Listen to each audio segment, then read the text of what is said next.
Well, hello everyone. This is Al Fadi, and I'd like to welcome you to another series that will focus on the Quran.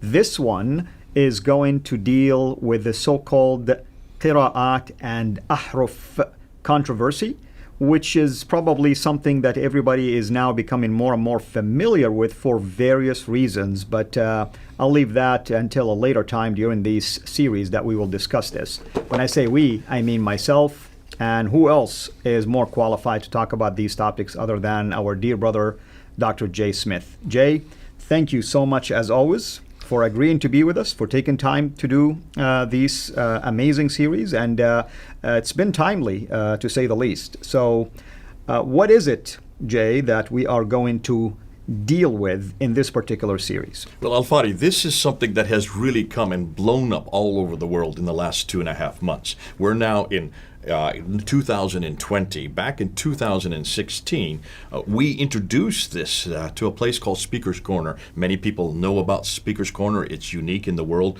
It's the only place on earth where you can say anything you want. It's considered to be the bastion of freedom of speech, and it's been around for about 160 years. We would go down there. Hatun Tash is the one who we really need to give credit to. She was the one that actually found out about these Qira'at by accident. She was in a North African city, and she has teaching there, and she went into a bookstore to find some Arabic Qurans to bring back to her students. And so she went in there innocently and said, could I please buy some good Arabics Qurans? And the response was, well, which one do you want? She says, what do you mean, which one do I want? She says, well, there's many different kinds of Qurans. Now, from a Muslim background that she had grown up in Turkey, she'd never heard this before. That's right. And it floored her. I mean, you'd never heard this growing up, have you? Absolutely. So there's one Quran, and that's all Always you hear. been one Quran. That's right. And so she was curious. She says, what are you talking about? Well, she says, well, the most popular one here is called the Warsh Quran. She says, Warsh Quran? I thought that the Quran is one. And then there's the other one called the Hafs Quran, and they had the Qalun, and they had these others. Well, she said, well, give me them all. And so she brought them back to London and introduced them to me. And I remember kind of smiling because I had heard about this when I was in my seminary with Dr. Dudley Woodbury had talked about these different Qira'at or Ahruf. But back then, I didn't think that they were in existence anymore. I had thought that they had been thrown into the Nile River. I thought that they had been done with. I thought this was taken care of back in 1924. Just like Uthman thought he took care of the other things also. Isn't that interesting? Yeah. He thought by burning all these That's right. other Qira'at, these other dialects, that would take care of it. And I think this is something we're going to be unpacking. So that was a surprise to her. Back, I think it was 2013, 2014. I can't remember the year. But it was there from that point that she started collecting these. And I remember having we had a discussion about this there in London. And I said, Hatun, why are you doing this? I didn't really think that this was that important. And still to this day, for me as an academic, for you as an academic, this is not that important from an academic standpoint because we're just talking about 5 dots and 3 vowels. 5 dots and 3 vowels. At least academically speaking, correct. Who cares? So this is done much later. This is done in the 8th, 9th, and 10th century, and this is nothing more than trying to ameliorate, trying to understand the consonantal text, trying to understand the skeletal text, trying to make sense of these words. Because remember, back in the 7th century, there were only about 16 letters. But they were 16 letters, could be spoken and could be pronounced many different ways. So they had to find out some means to delineate which letters like a little smiley face would be, and they came up with 5 different letters just with one smiley face. That was introduced in the 8th century, and from the 8th century then, once you had all these dots, 5 dots and 3 vowels, you can get lots and lots of combinations. People were coming up with all kinds of combinations, and for me, thinking in 2013, 2014, when Hatun started bringing these back to London, I said, you're just talking about pronunciation. You're just talking about dialectical differences. You're talking about really nothing more than orality. But that's not really the real battle, Hatun. The real battle is with the consonantal skeletal text itself. And she says, no, Jay. You don't understand. You're thinking as an academic. You're thinking as an American. I come from this world. I am a Muslim. I have grown up a Muslim. And in my household and in every one of my years growing up, I've always heard one narrative. There is one Quran. There's only one Quran. And what's so interesting is that even if I were to take these Qurans and go, let's say, to my home back in Saudi, and say these are different Qurans, they'll laugh at me and say they're all the same Quran. Exactly. That will be the response. And what she has grown up hearing, and what I have always been told, but I didn't really think it through, is there is not one word changed, there is not one letter changed. Correct. The same letters in the Quran that we have today, here it is right here, this is the Quran we have today, is exactly the same as that which was revealed to Muhammad between 610 and 632. Exactly the same letters, the same words. In some cases, they would say even the same dots and the same vowels as that which was finally canonized and written down in its final form at the time of 652, the time of Uthman. Exactly the same that exists in heaven. That's what she's been told. Now, is that what you were told when you were a Muslim? Absolutely. It's the exact same Quran. That's why the Bible has always been under attack, because Muslims will always make the claims that, hey, you guys have different Bibles, but we have only one Quran. You can't make this claim, we can. I've heard that for 38 years. I've always heard that.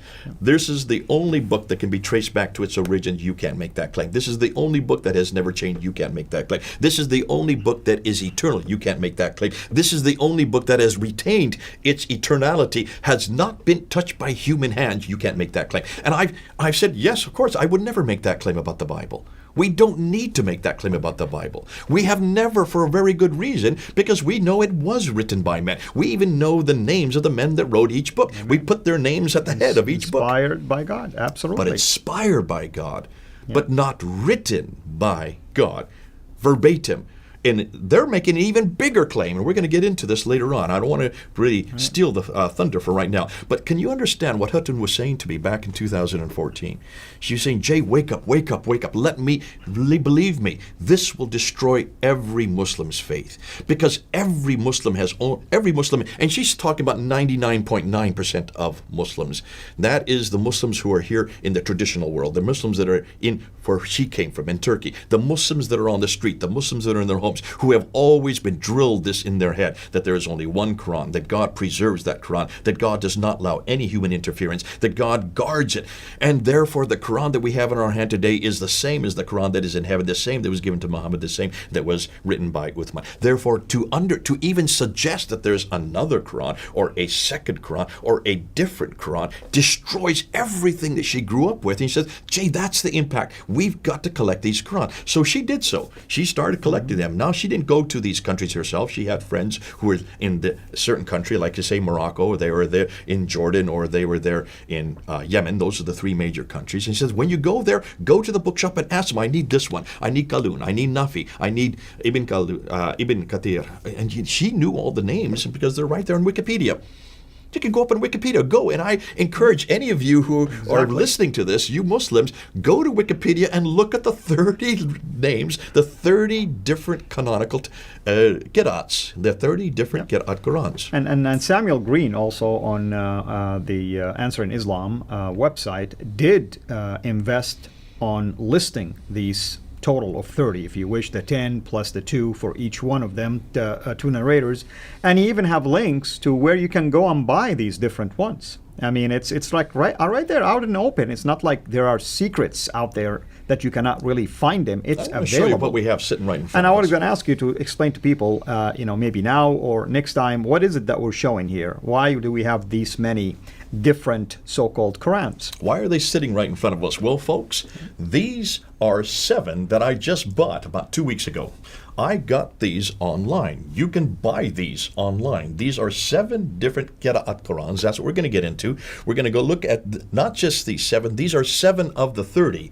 4 of them are from the 7, and 3 of them are from the other 21 that we're going to talk about. Right. Or in this case, we're going to get into that because we're going to talk about the 7, then the 10, then the 30. But these ones you can buy. I got these from Illinois. These are here in the United States.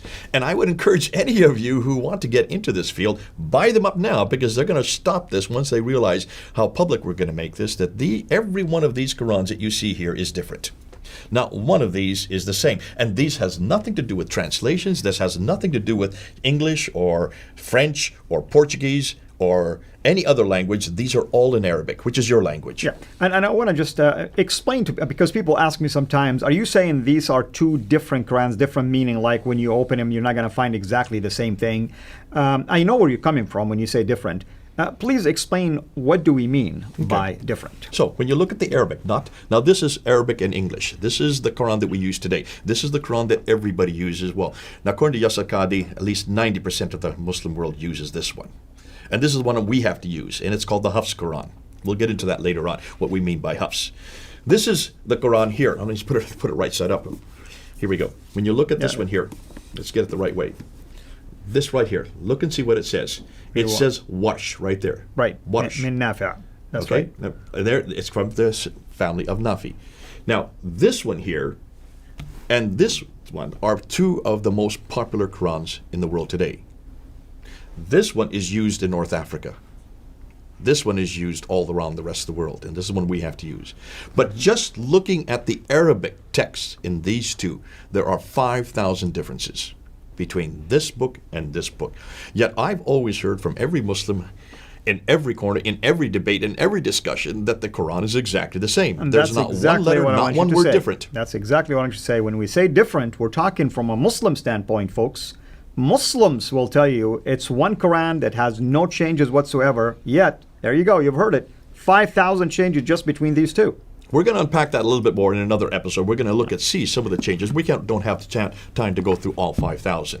And we're not the ones who are doing the work. You and I haven't done the work here. This has been done by a group who, they're in Australia, working under Bernie Power, Dr. Bernie Power, and his whole team of Arabists. They are all Arab speakers. They are all Arab teachers. They are all grammaticists. They have looked at these five, and they have broken them down into categories. And we're going to look at some of those categories, just to show you that with this, these are not incidental changes.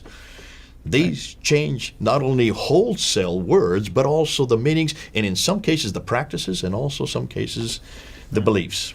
Well, Dr. J, you're whetting our appetite, so let's summarize for people what is it that they will be exposed to in the course of this particular series. Yeah, we're going to go through a number of episodes. I can't say how many yet because it depends on the time.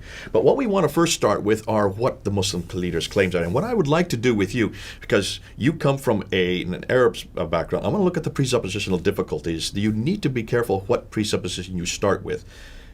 That will be the first thing we talk about, because that's hugely significant. Depending on the presupposition, your outcome will be different. That's right. Secondly, then I want to look and see what the modern Muslims scholars are now saying.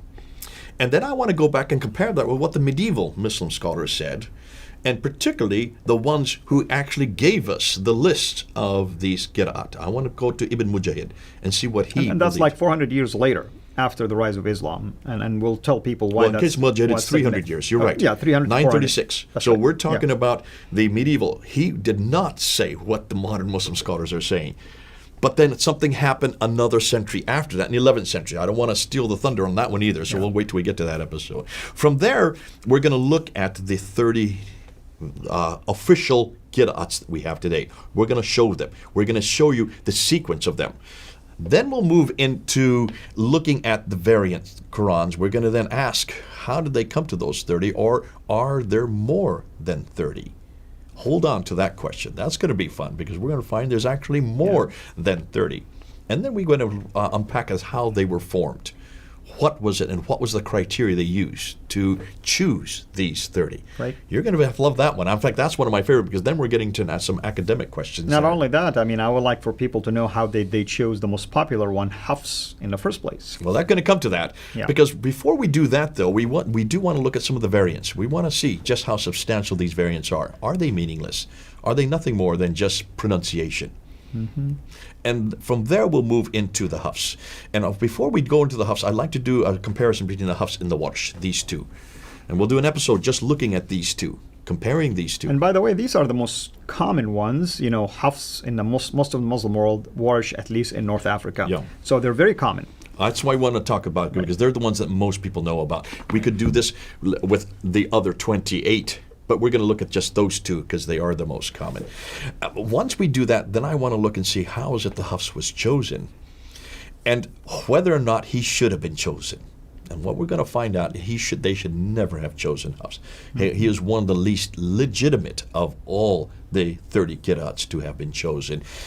At the end, then, we're going to conclude and bring it all together. And we're going to come and we're going to walk it through and show how much of impact, so that people can use this in their own conversations, and also so Muslims will be able to come to some type of conclusion. So I like to see Muslims come to conclusions, because after we finish these episodes, I want to see if any Muslim can stand up in public and say that there is only one Quran. I'd like to see if they can say this.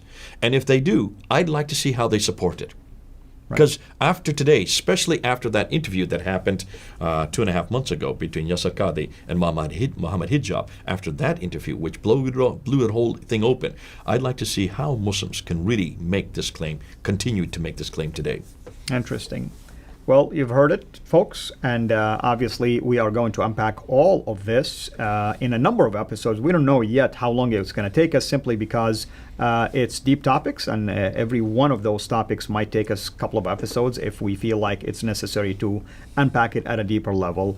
With that said, if you are a Muslim watching this, we truly encourage you to reassess your presupposition about the Quran. It is extremely important for you to realize that you've been told a lie that you yourself cannot substantiate anymore. And if you've been told a lie about the book that is the source of your faith, what does that say about everything related to your faith, your journey, and your destiny, eternal destiny, that is?